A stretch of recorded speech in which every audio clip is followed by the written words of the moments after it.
जय हिंद साथियों आप सबका स्वागत है एक बार फिर से आपके अपने चैनल मैथरेक्ट पर। साथियों, हमारा टॉपिक चल रहा है अनुक्रम और आज की इस वीडियो के अंदर हमारा जो आज का बिंदु जो रहेगा अनुक्रम के अंदर वो रहेगा तत्समक अनुक्रम। आज हम शुरुआत करेंगे हमारे पहले टॉपिक के साथ अनुक्रम के अंदर और वो है तत्समक अनुक्रम। अब ध्यान ये रखना है कि जितने भी अनुक्रम हम पढ़ेंगे उन सब के अंदर हम nवें पद का ही ध्यान रखेंगे। मतलब अगर मुझे तत्समक अनुक्रम पढ़ना है तो मैं nवें पद के साथ ही चलूँगा। तो देखना तत्समक अनुक्रम कौन सा होता है। तो अगर किसी अनुक्रम का nवां पद वापिस n के बराबर आ जाए, अगर किसी अनुक्रम का nवां पद वापिस n के बराबर आ जाए तो उस अनुक्रम को तत्समक अनुक्रम कहते हैं। कि इसका मतलब ये होता है कि x1 बराबर होना चाहिए 1 के, x2 बराबर होना चाहिए 2 के, x3 बराबर होना चाहिए 3 के, सो ऑन। तो अब ये जो अनुक्रम बना, ये अनुक्रम कौन सा होगा? तत्समक अनुक्रम होगा। इसको ऐसे लिखा जाएगा कि 1, 2, 3 डैश डैश डैश फिर n डैश डैश डैश। तो ये जो अनुक्रम है ये अनुक्रम क्या कहलाएगा? तत्समक अनुक्रम कहलाएगा। ठीक है, ये हमारी आज की पहली परिभाषा तत्समक अनुक्रम की हुई। तो इसमें हमें कुछ भी ध्यान में नहीं रखना, ज़्यादा कुछ, सिर्फ ये बात ध्यान में रखिए कि इधर हमारे पास नेचुरल नंबर का सेट है, सामने हमारे पास रियल नंबर का सेट है और इस नेचुरल नंबर से हम रियल नंबर की तरफ एक अनुक्रम लेकर जाएंगे x। तो करना क्या है, खुद को खुद के पास लेकर जाना है कि 1 के सामने आना चाहिए 1, 2 के सामने आना चाहिए 2, 3 के सामने आना चाहिए 3 और n के सामने आना चाहिए n। और भी अवयव हैं तो वो अपने आप आते रहेंगे। तो ये अनुक्रम कौन सा होगा? तत्समक अनुक्रम होगा। ठीक है, ये हमारी पहली परिभाषा। इसके बाद में जो अगली परिभाषा हमने ध्यान में रखनी है अनुक्रमों के अंदर वो है समान अनुक्रम की। कि तत्समक अनुक्रम का मतलब कि nवां पद n के बराबर, nवां पद किसके बराबर होगा? n के बराबर होगा। फिर इसके बाद में अगली जो परिभाषा ध्यान में रखनी है वो है समान अनुक्रम। यही लिख लेते हैं इसे, समान अनुक्रम। कि समान अनुक्रम कौन सा होता है? तो समान अनुक्रम, यहां पर दो अनुक्रम हमने लिखने हैं और उन दोनों को ही हमें देखना है कि समान अनुक्रम का मीनिंग, वैसे तो नाम से पता लग रहा है कि ऐसे कोई दो अनुक्रम जो समान होंगे कब? कि एक अनुक्रम मेरे पास है x और दूसरा अनुक्रम मेरे पास है y। तो ये दोनों अनुक्रम बराबर कब माने जाएंगे? ये उसी कंडीशन में बराबर माने जाएंगे जब इनके nवें पद बराबर हो जाएंगे। अगर यहाँ से जो nवें पद का उत्तर आ रहा है वही उत्तर यहाँ से भी आना चाहिए। अगर ऐसा कुछ है तो इस अनुक्रम को हम क्या बोलेंगे? समान अनुक्रम बोलेंगे। कि अगर किन्हीं दो अनुक्रमों में nवां पद बराबर हो जाए, क्योंकि प्रांत और सह प्रांत तो बराबर रहेगा ही रहेगा। इस अनुक्रम का प्रांत कैपिटल N, इसका प्रांत भी कैपिटल N रहेगा, इसका सह प्रांत कैपिटल R, इसका सह प्रांत कैपिटल R। आपको सिर्फ इतना करना है, दोनों का जो सूत्र है, नियम जहां से निकलेगा xn मतलब या yn, nवें पद का जो सूत्र है वो आपस में क्या होना चाहिए? बराबर होना चाहिए। तो ये दो परिभाषाएं तत्समक अनुक्रम की और समान अनुक्रम की। इसके बाद में ये बिल्कुल सिंपल परिभाषाएं हैं, कोई क्वेश्चन के अंदर यूज होगा तो इनका देख लेंगे। आगे बढ़ते हैं।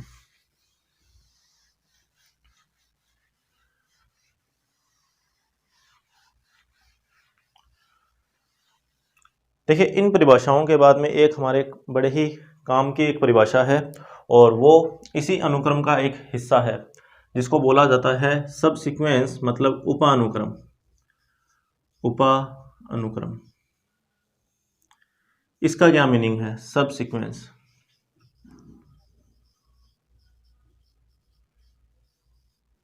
अब ये उपानुक्रम कौन से होते हैं? कि अनुक्रम में से ही एक अनुक्रम बाहर निकालना है, वो बाहर कैसे निकाला जाएगा तो उसकी बात करनी है। तो इसमें सबसे पहले तो ध्यान रखना कि मेरे पास कोई एक अनुक्रम है x हमारे पास कोई एक अनुक्रम है। इसको अगर आप प्रसारित करोगे तो x1, x2, x3 dash dash dash xn dash dash dash. आप इस तरीके से एक बार यूज़ कीजिए, क्योंकि हो सकता है कि कुछ मान बराबर भी हों। ठीक है, इस तरीके के सिंबल को यूज़ करना है, हमें समुच्चय बना देंगे तो वो प्रास में चला जाएगा। तो मैं एक बार अनुक्रम की बात कर रहा हूँ कि ये मेरे पास कोई एक अनुक्रम है x1, इसमें पद पहला, ये दूसरा पद, ये तीसरा, ये nवां पद, इसी तरीके से आगे चलता जाएगा। अब हमने सब सीक्वेंस को लिखना है, तो सब सीक्वेंस का मीनिंग यहाँ पर क्या होगा, तो सब सीक्वेंस किस तरीके से लिखी जाती है, तो सब सीक्वेंस को लिखने के लिए आपको एक अलग से प्राकृत संख्याओं का, अलग से आपको एक प्राकृत संख्याओं का अनुक्रम बनाना है, और वो अनुक्रम होना चाहिए बढ़ते हुए क्रम में। ध्यान देना, वो अनुक्रम जो है वो बढ़ते हुए क्रम के अंदर होना चाहिए। मतलब आप कोई भी अनुक्रम बना लीजिए, एक v, आप कोई भी अनुक्रम v बना लीजिए जो कि बढ़ते हुए क्रम में हो और साथ में प्राकृत संख्याओं से मिलकर बना हो, प्राकृत संख्याओं से मिलकर बना हो।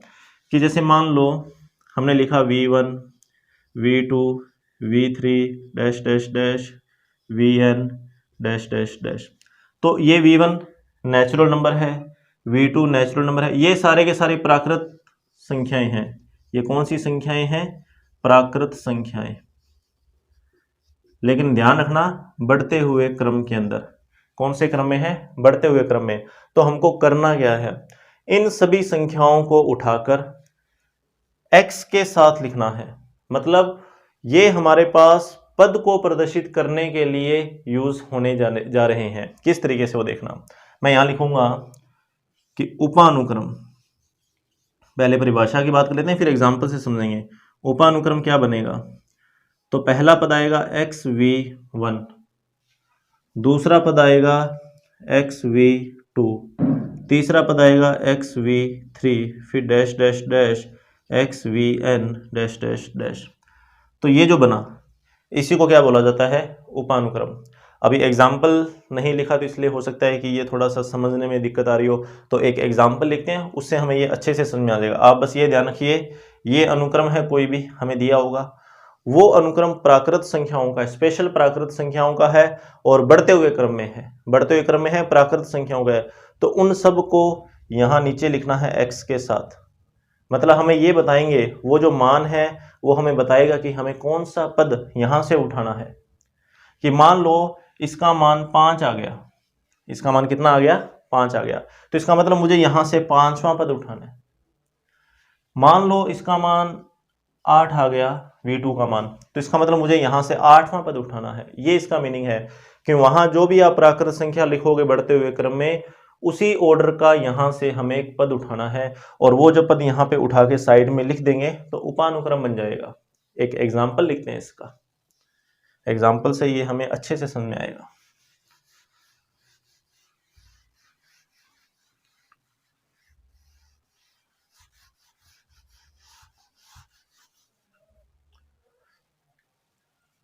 तो सबसे पहले तो अपने एक बनाए, यहां पर अनुक्रम बनाए।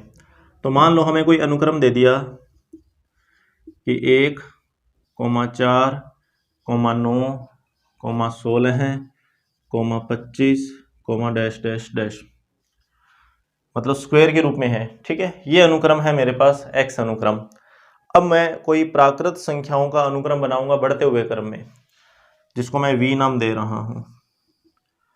और मान लो मैंने बनाया अनुक्रम, नियम लिखूं मैं पहले कि 2n, ओनली 2n, ठीक है, और n, जहां n एक प्राकृत संख्या है,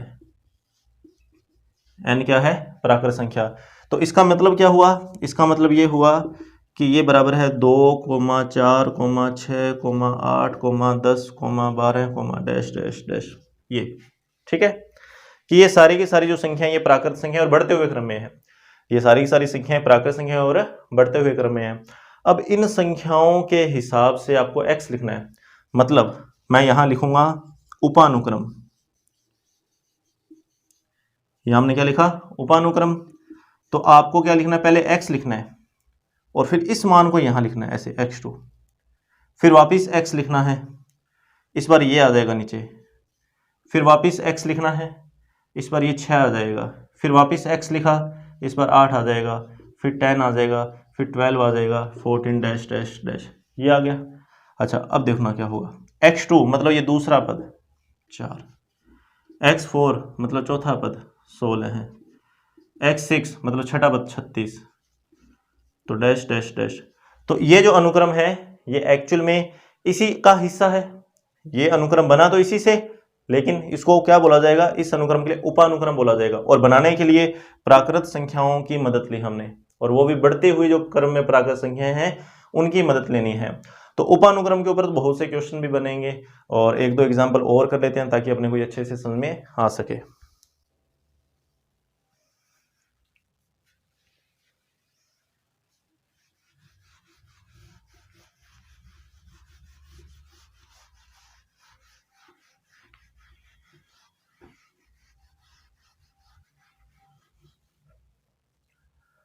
मान लीजिए हमें अनुक्रम दे दिया n की पावर n,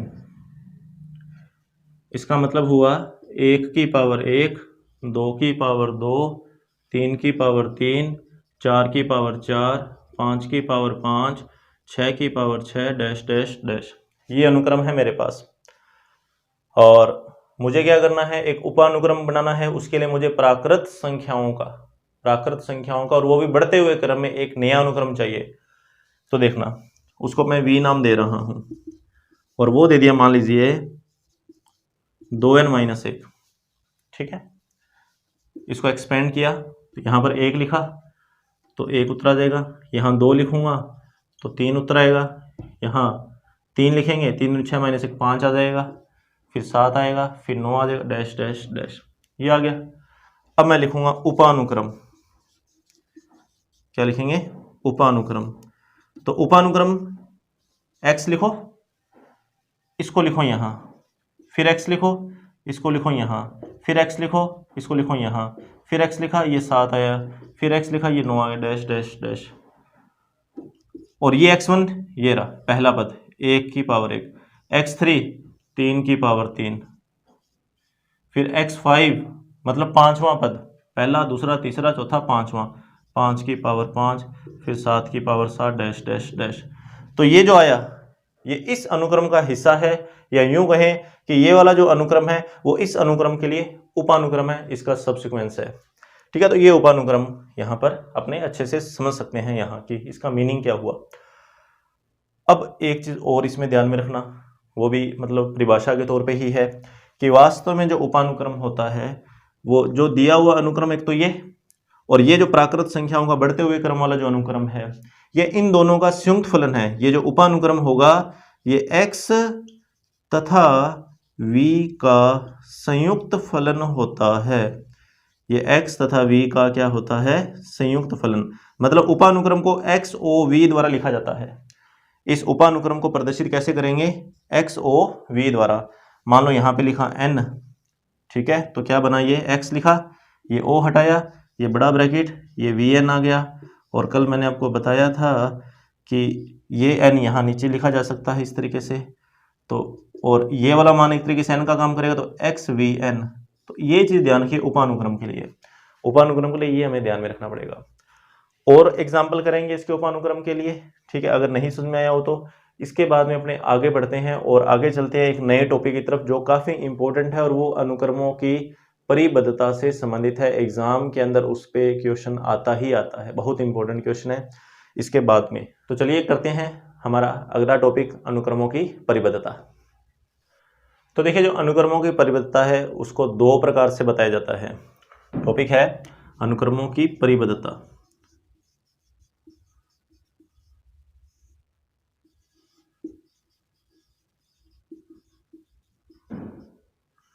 कल हमने बात की थी कि अनुक्रमों को मतलब अनुक्रमों के अंदर जो पद होते हैं वो असीमित होते हैं। अनुक्रम के जो पद होते हैं वो कैसे होते हैं, असीमित।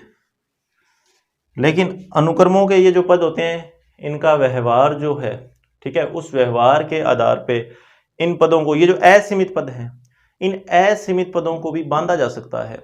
और वही बांधने का जो काम है वो अनुक्रमों की परिबद्धता के अंदर आता है, कि हम कुछ विशेष प्रकार के अनुक्रम अब यहाँ पर और पढ़ने वाले हैं। हम विशेष प्रकार के अनुक्रम यहाँ पर और पढ़ने वाले हैं, मतलब हम ऐसे अनुक्रम पढ़ेंगे अभी जो एक तरफ से या दोनों तरफ से बंध जाएं। बंधने का मतलब ये होता है कि पद तो उसमें खैर आते रहेंगे, अनुक्रमों में पद तो असीमित होते हैं, लेकिन उन पदों का भी एक दायरा होगा।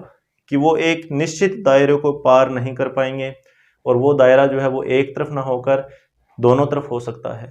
तो उन्हीं की बात करनी है अनुक्रमों की परिबद्धता के अंदर। तो अनुक्रमों की परिबद्धता में हम सबसे पहले पढ़ेंगे कि ऊपर की ओर परिबद्ध अनुक्रम, ऊपर की ओर परिबद्ध अनुक्रम,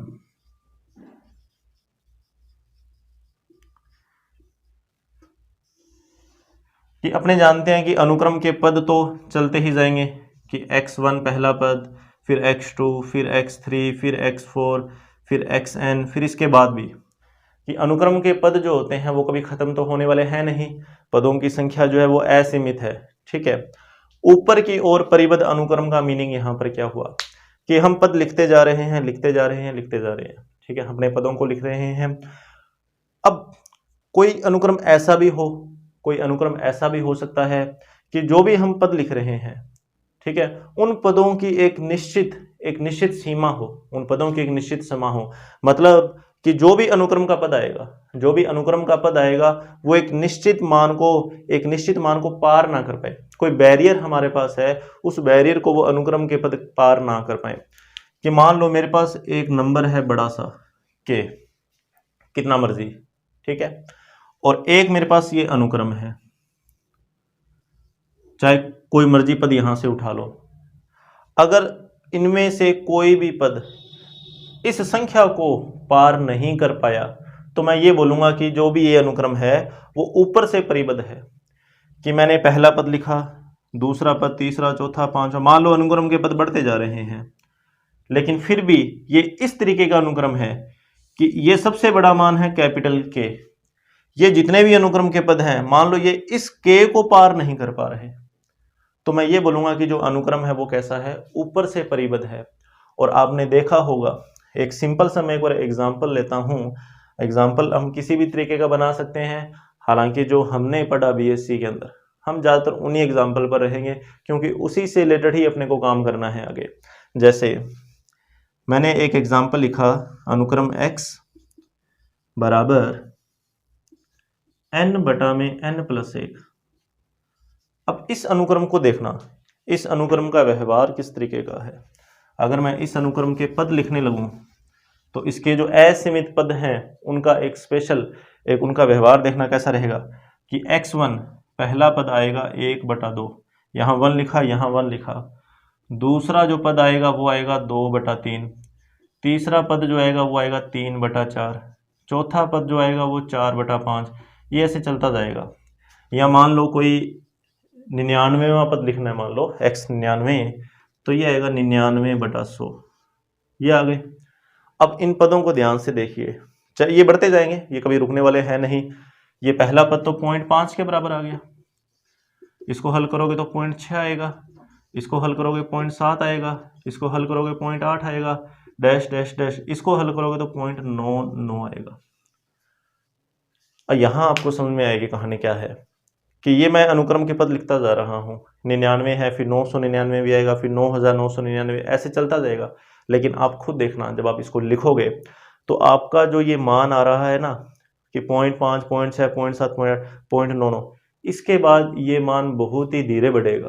कि यहाँ तक तो बहुत जल्दी जल्दी मान बढ़ रहा है, लेकिन जैसे जैसे अपने पद बढ़ते जाएंगे, जैसे जैसे ये n का मान बढ़ता जाएगा, वैसे वैसे ऊपर वाले में जब नीचे वाले का भाग देंगे तो पदों का अंतर बहुत कम आने लगेगा, जो भी क्रमांकित पद आएंगे।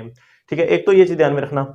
दूसरी बात ये इसमें ध्यान में रखो कि ये सारे मान किसी निश्चित मान को पार नहीं कर पा रहे। वो आपको भी पता लग रहा होगा कि इसमें से किसी का भी उत्तर 1 नहीं आएगा। कि मैं ये बोल सकता हूं कि मान लो ये 1/2 है, ये 2/3 है, ठीक है, ये 3/4 है, ऐसे करते गए ऊपर बढ़ते गए। लेकिन यहां पर मान लो मैंने लिख दिया 1, यहां पर क्या लिख दिया 1, तो इनमें से कोई भी मान इस 1 को पार नहीं कर पाएगा।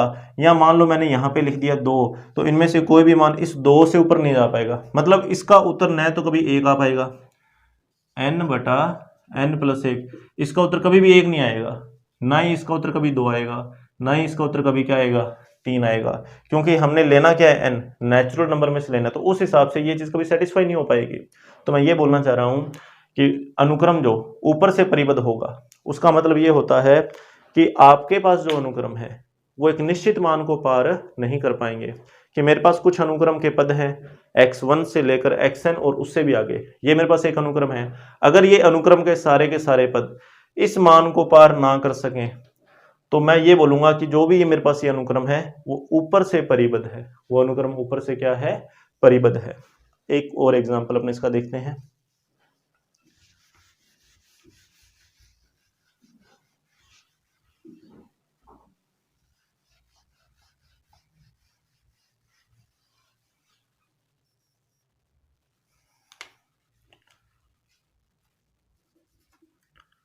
कि मान लीजिए कि अनुक्रम है xn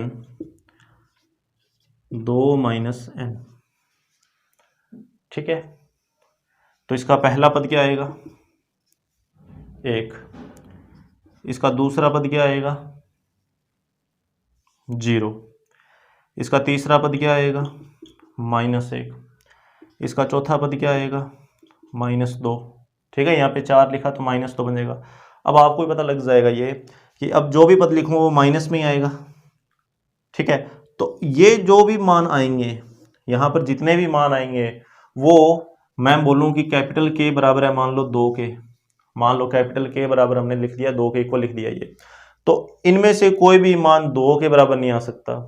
अच्छा, मान लो मैंने लिख दिया कि k बराबर 1.5, तो इनमें से कोई भी मान इस 1.5 से बड़ा नहीं हो सकता। मतलब ये मान किस मान से छोटे हैं, अगर ऐसा कुछ आपको मिल गया तो उस अनुक्रम को बोलेंगे कि वो अनुक्रम कैसा है, ऊपर से परिबद्ध है। ठीक है, ऊपर से क्या होगा, परिबद्ध होगा। कि अगर आपने कोई संख्या ढूंढ ली, आपने एक ऐसी संख्या ढूंढ ली जो इन सब से बड़ी हो, लास्ट बात बता रहा हूं, इसमें आपको कोई एक ऐसी संख्या ढूंढनी है जो इन सब से बड़ी हो। अगर आपने ऐसी कोई संख्या ढूंढ ली तो अपने बोलते हैं कि वो जो अनुक्रम है वो ऊपर से परिबद्ध है।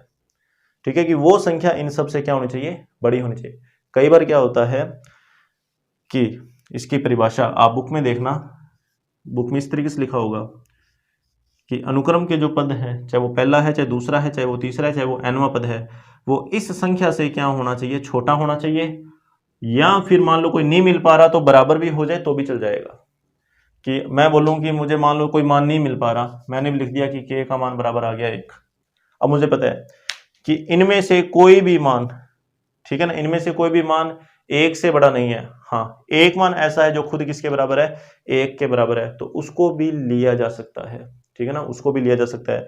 कि ऊपर से परिबद्ध का मतलब ये नहीं है कि हमने पद जो है वो यहीं से लेना है या यहीं से नहीं लेना, कि इसका यही मीनिंग है कि आपको कोई एक ऐसी संख्या ढूंढनी है, हमें कोई ऐसी संख्या ढूंढनी है जो इन सब से बड़ी हो। नहीं मिल पा रही तो फाइनली एक ऐसा नंबर ढूंढ लो, मतलब जो इसमें शामिल हो और इन सब से वो बड़ा हो। ठीक है, तो वो भी हम यहाँ पर k के बराबर लिख सकते हैं। तो अनुक्रम ऊपर से परिबद्ध कब होगा, जब हम कोई ऐसा मान ढूंढ पाए जो इन सब से बड़ा हो। इन सब से बड़ा मान अगर तुमको मिल गया, अब जैसे हर बार नहीं मिल पाता ये, जैसे मान लो xn बराबर लिख दिया n²। अब इसको हल करेंगे तो 1 4 9 16 25 डैश डैश डैश। क्या मेरे पास ऐसी कोई संख्या है जो, ठीक है, ऐसी संख्या, ठीक है, ऐसी कोई वास्तविक संख्या जो इन सब से बड़ी हो? अब मैं यहाँ पर नहीं बता पाऊंगा। कारण इसका ये है क्योंकि ये कभी रुकने वाला नहीं है।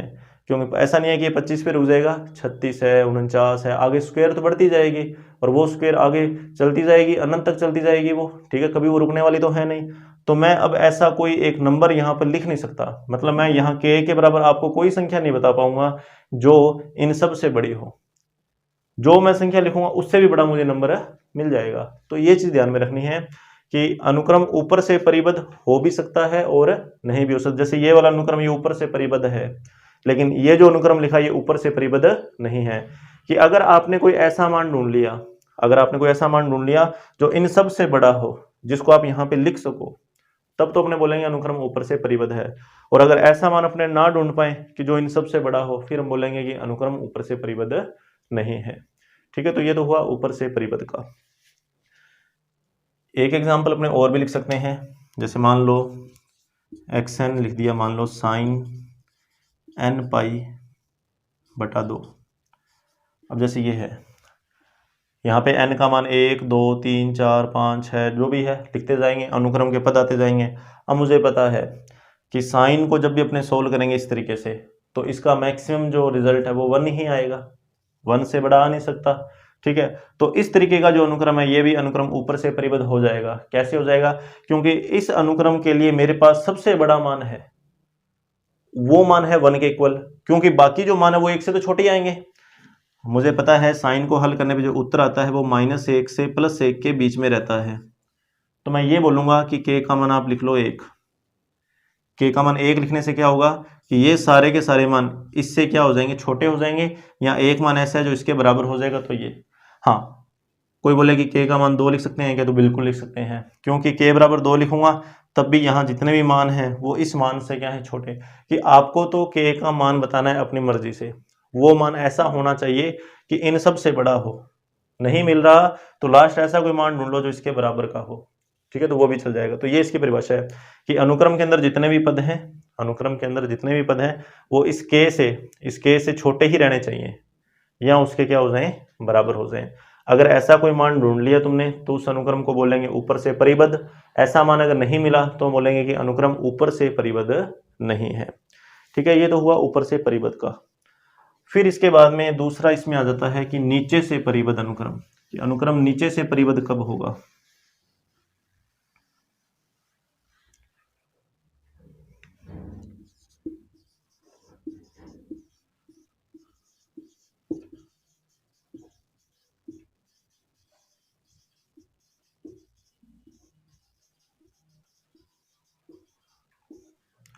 तो पहले अपने इसकी परिभाषा लिख लेते हैं कि अगर मैंने कोई ऐसी संख्या ढूंढ ली जो अनुक्रम की जितनी भी संख्याएं हैं उन सब से छोटी है या उसके बराबर है। अगर मैंने कोई ऐसी संख्या ढूंढ ली कि वो संख्या इस अनुक्रम में जितनी भी संख्या है उन सब से छोटी हो, ठीक है, इन सब से छोटी हो, और या फिर उसके बराबर हो जाए। पहले छोटे को देखेंगे, बाद में बराबर का भी देख लेंगे। अगर ऐसी संख्या आपको मिल गई तो अपने बोलेंगे कि जो अनुक्रम है वो नीचे से क्या है, परिबद्ध है, नीचे से बंद है। जैसे ये वाला अनुक्रम है, इस अनुक्रम के लिए मैं बोलूं कि स्मॉल k = 0, तो ये भी चल सकता है, क्योंकि इन सब से छोटा है कौन, 0 है।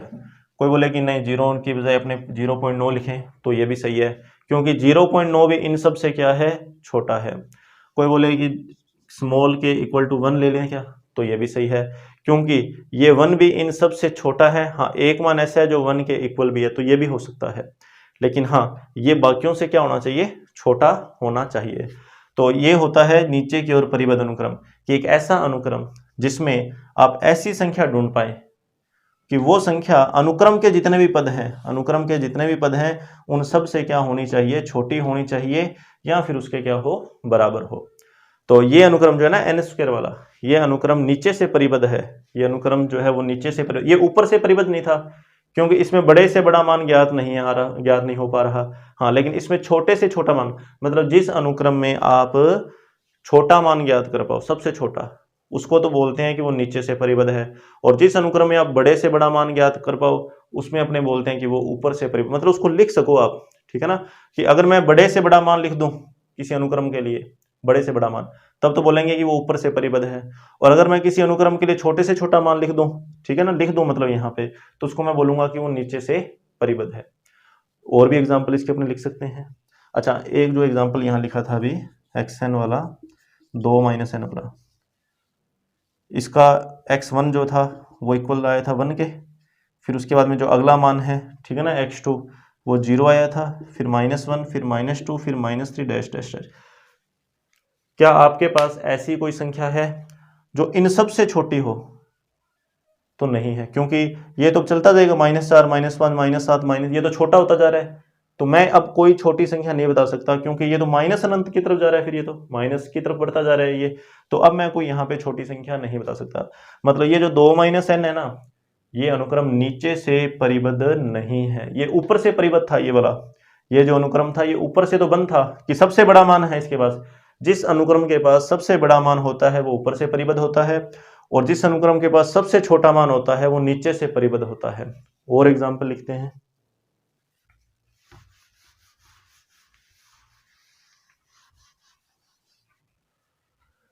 जैसे मान लो xn बराबर लिखा n/n+1। अपने इसी एग्जाम्पल की बात कर लेते हैं। तो इसका जो पहला पद है यहाँ लिखते हैं, पहला पद 1/2, फिर इसका दूसरा पद 2/3, फिर इसका तीसरा पद 3/4, फिर 4/5, और एक और मैंने जैसे लिखा था x99 मतलब 99/100। ये चलता जाएगा। तो देखिए अभी क्या आपके पास सबसे छोटा मान है इस अनुक्रम के लिए? सबसे छोटा मान, तो इस अनुक्रम का सबसे छोटा मान ये रहा 1/2। इससे छोटा यहाँ कुछ भी नहीं है, क्योंकि देखो 1/2 को हल करते हैं 0.5 आता है, 2/3 को हल करते हैं 0.6 आता है, 3/4 को हल करते हैं 0.7 लगभग, मतलब 4/5 को हल करते हैं 0.8 आता है, और इसको हल करते हैं तो 0.9 आता है। तो आपको समझ में आ रहा होगा ये कि इससे छोटा यहाँ कुछ भी नहीं है। तो अगर आपको सबसे छोटा मान मिल गया फिर तो है वो नीचे से परिबद्ध। अच्छा, अगर आपको सबसे बड़ा मान भी मिल गया, ठीक है, सबसे बड़ा मान भी मिल गया, तो वो ऊपर से भी परिबद्ध हो जाएगा। तो इस अनुक्रम में देखो आप, इस अनुक्रम में सबसे छोटा मान तो ये रहा। अगर कोई अपने से ये पूछे कि इस अनुक्रम के लिए क्या मैं सबसे बड़ा मान लिख सकता हूँ क्या, तो बिल्कुल लिख सकते हैं। इस अनुक्रम में तो लिखा जा सकता है। और मैंने आपको बोला भी था कि ये वाला मान कभी भी 1 के बराबर नहीं होगा, ये वाला मान कभी भी 2 के बराबर नहीं होगा, ये मान कभी 3 के बराबर नहीं होगा।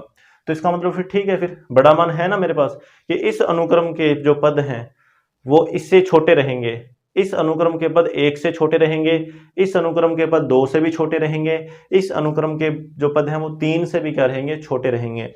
तो ध्यान रखना, जो कैपिटल के होता है या जो स्मॉल के होता है, अब ये दिमाग में बात नहीं आनी चाहिए कि ये अनुक्रम के अंदर तो है नहीं, फिर इनको अपने कैसे मानने। तो अनुक्रम का हिस्सा होना जरूरी नहीं है, ये अनुक्रम के बाहर वाले भी हो सकते हैं, कि जरूरी नहीं है कि अपने से, क्योंकि x99 है, जैसे ये इसको हल करने पे 0.99 आया, फिर 999 को हल करेंगे तो 0.999 आएगा, फिर और इसको एक 9 बढ़ाएंगे तो 0.9999 इस तरीके से आता रहेगा।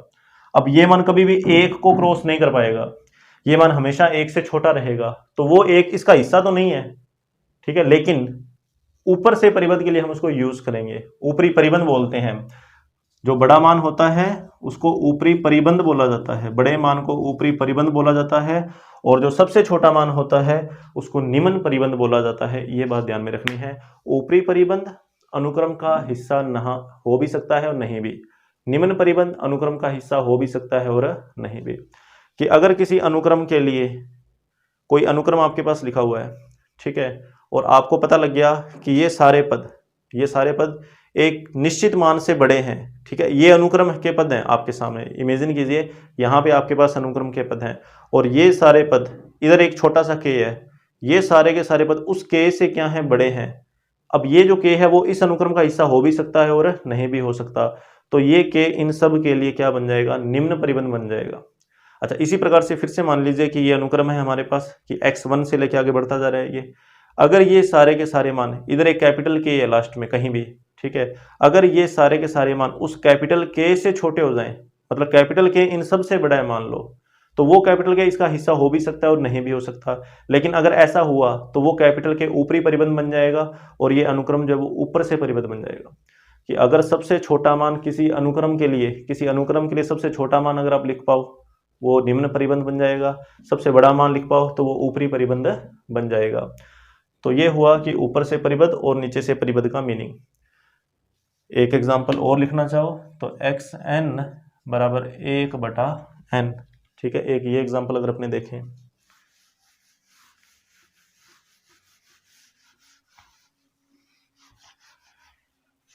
तो x1 तो आएगा 1/1, x2 आएगा 1/2, x3 आएगा 1/3, ये चलता जाएगा, ठीक है, कि पहले आया 1/1, फिर आया 1/2, फिर आया 1/3, ऐसे चलता गया ये।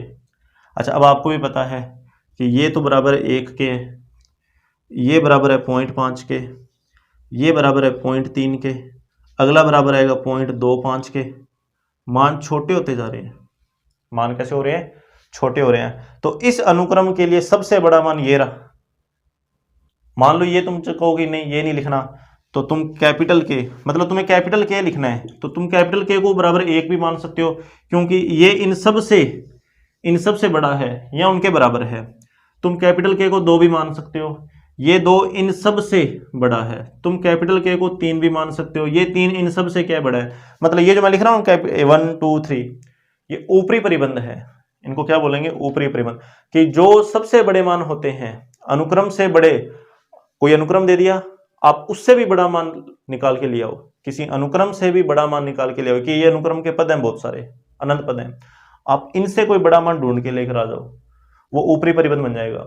और आप इनसे कोई छोटा मान लेकर आ जाओ, वो निम्न परिबंध बन जाएगा। अब अपने को पता है कि ये ऐसे चलता जाएगा, लेकिन कभी भी इसका उत्तर माइनस में नहीं आएगा। 1/n को हल करने पे कभी भी उत्तर माइनस में नहीं आएगा। तो मैं सबसे छोटा मान लिया है ना, -1 -2 -3, कि इनसे भी छोटा है कुछ, इनसे भी बड़ा है कुछ। तो इनसे बड़ा अगर आपको कुछ मिल गया तो वो ऊपरी परिबंध है, इनसे छोटा आपको कुछ मिल गया तो वो क्या है, निम्न परिबंध है। अच्छा, किसी अनुक्रम में अगर ये दोनों ही मिल गए तो उस अनुक्रम को बोला जाता है परिबद्ध अनुक्रम। इसके बाद में अगला आ जाता है कि परिबद्ध अनुक्रम, कि परिबद्ध अनुक्रम कौन सा होता है। परिबद्ध अनुक्रम, परिबद्ध अनुक्रम वो अनुक्रम होता है जिसमें आपको सबसे बड़ा मान भी मिल जाता है और जिसमें आपको सबसे छोटा, दोनों मिल जाए साथ में, ठीक है। वो अनुक्रम कौन सा होगा, परिबद्ध होगा, जो दोनों तरफ से बंद होगा। सबसे छोटा मान भी मेरे पास है, सबसे बड़ा भी है, सारे मान बीच में घूम रहे हैं, जो अनंत पद हैं वो बीच में घूम रहे हैं, छोटा मान इधर, बड़ा मान इधर। बाकी का काम करेंगे अपने कल। आज सिर्फ इतना ही, परिबद्ध अनुक्रम से ही कल स्टार्ट करेंगे। ऊपर से परिबद्ध और नीचे से परिबद्ध के आप खुद अपने हिसाब से एग्जाम्पल बनाइए। पुराने जो पेपर हैं उनको देखिए, वहां पर किस तरीके के अनुक्रमों के क्वेश्चन आए हुए हैं। कोई भी डाउट हो परिबद्ध के अंदर कि ऊपर से परिबद्ध अगर फिर भी नहीं समझ में आया या नीचे से परिबद्ध नहीं समझ में आया तो आप पूछ सकते हैं। ठीक है बेटा, जय हिंद।